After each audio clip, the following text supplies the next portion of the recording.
जय हिंद प्रियजनों, DK special channel में आपका स्वागत है। मैं डीके जी। देखिए मेरे साथ कौन मेहमान है जदयू के धुरंधर प्रदेश प्रवक्ता डॉक्टर प्रोफेसर निहोरा प्रसाद यादव जी मेरे साथ मौजूद हैं। जीत की हार्दिक बधाई। धन्यवाद, आपको भी बधाई। बात करें कि अब सब चीज जो है, अब कोई विरोधी नहीं है, कोई विरोधी दल के नेता नहीं है, कोई नहीं है। जीत की बल्ले बल्ले खुशी है। अब ऐसा कोई नियम कानून कोई भी आएगा तो कोई भी इस तरीके से जो है कुर्सी फेंका फेंकी सदन में इस तरीके से नहीं करेगा और जो सदन चलने नहीं देगा, ऐसा तो कुछ है नहीं। इस बार जो पूरा बहुमत में फैक्ट्री से लेकर के सब विधि व्यवस्था पलायन की बात हो रही थी, सब क्या सब इस बार जो है आएंगे, होगी व्यवस्था होगी। क्या चीज की व्यवस्था?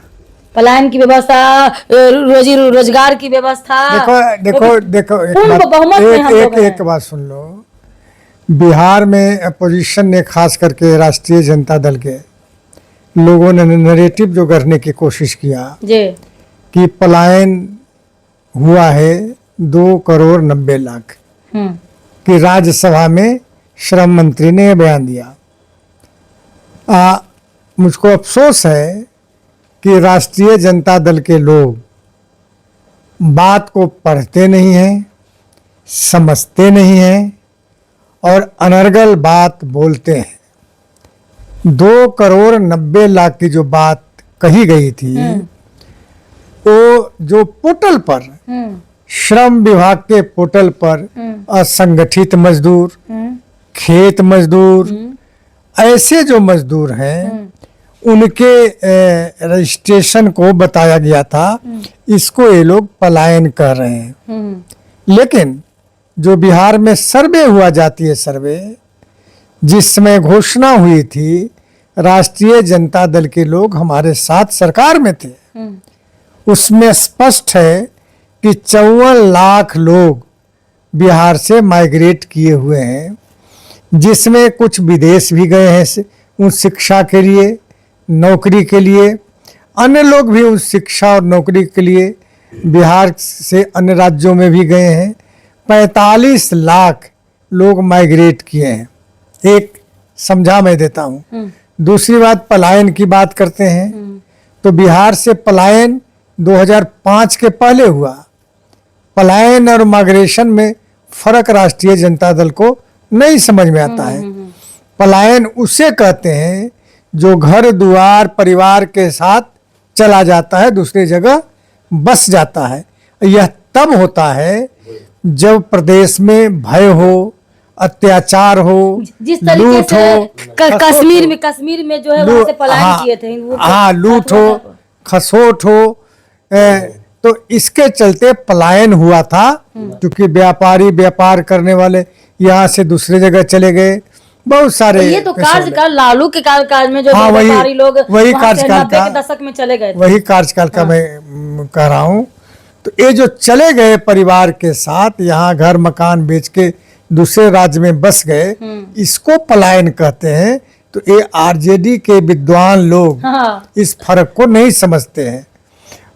उसमें भी माइग्रेशन हमारे यहाँ कमा है। जो नौकरियां मिली हैं वो 12%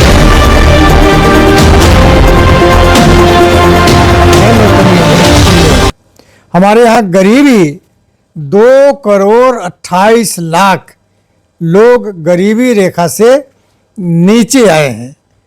तो हर क्षेत्र में हम लोगों ने काम किया है।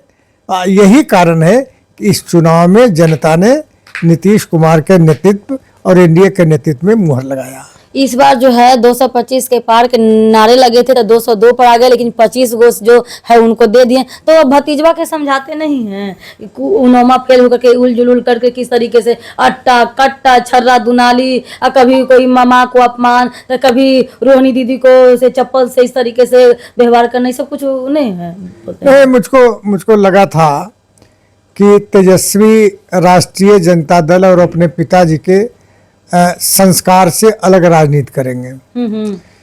लेकिन ये तो 20 हो गए। जो लालू जी तो कम से कम पॉलिटिकल आदमी थे, गरीबी को देखा था, गरीबों के भावना को समझते थे। लेकिन तेजस्वी तो इन चीज़ों को समझा ही नहीं।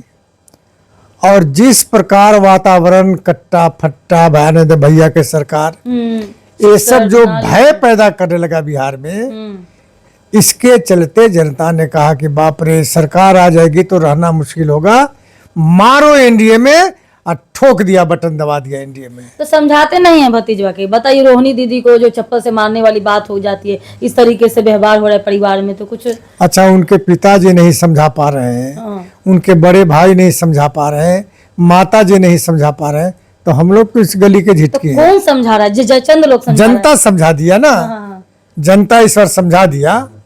तो क्या लग रहा है कि इस बार जो है एक मुद्दे जो हमेशा बार बार फोन पर आ रहे हैं, जो देख रहे हैं चैनल, जो एजुकेशन से रिलेटेड है, तो ये जो है एक मुद्दे उठ रहे थे, बीत रहित को लेकर के मुद्दे उठ रहे हैं, तो क्या कहेंगे अब जो उनका कुछ तो नैया? अरे तुम्हारा मुद्दा तो सब सरकार मान ली। हाँ, जो सवाल उठाती गई, हम लोगों से पूछती गई, जी जी जी आदरणीय मुख्यमंत्री जी ने सारे चीजों को मान लिया जी, और यह भी मान लेंगे। ये भी मान लेंगे।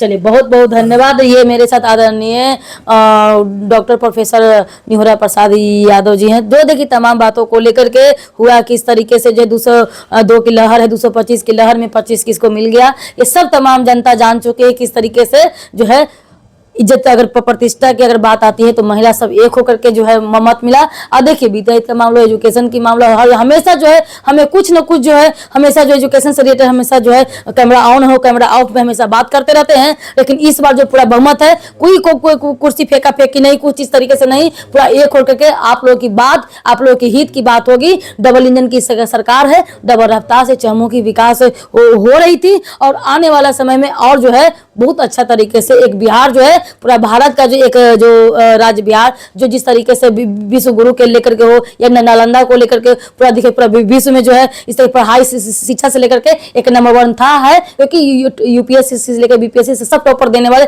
बिहारी कहाँ हर विदेश में है, हर जगह है। तो इस बार जो है गाली नहीं, अपमान नहीं, ये जो है सुशासन की सरकार है, इज्जत और प्रतिष्ठा सबको मिलेगी। और आने वाला समय में देखिएगा, जब सरकार का गठन होने के बाद देखिएगा कि सब लोग को, आप लोग के बल्ले बल्ले, चाहे कॉन्ट्रैक्ट बेसिस वाले जो लोग हैं या एनएम जेएनएम आशा, सबको तो मिल ही गया, फिजिकल टीचर से लेकर सब लोगों को मिला भी, तो पीछे नहीं छूटेंगे। सबका आप ही की सरकार है, आप ही के लिए सोचती है। जय हिंद, जय भारत।